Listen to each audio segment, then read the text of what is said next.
everyone, welcome back to Webtech Tutorial. In today's video, I'm going to show you how to log in to Canadore College student account. So keep watching the video till the end and don't forget to subscribe to our channel by hitting that subscribe button. Press the notification bell so that you'll never miss another upcoming upload from us. Now let's get started. Open up a web browser of your choice. In the web address bar, type in www.canadore-stanford.com and press enter on your keyboard. Once you end up in this page, click on this link that says Canadore@Stanford portal and from the options, select Student Login.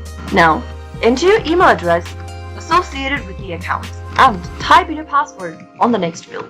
If you are a new student, you might not have a password, so go and check your email in order to obtain your password.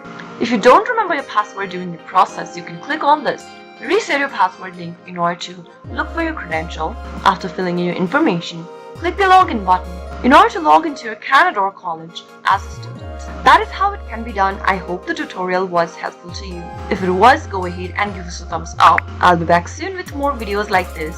Thank you for watching.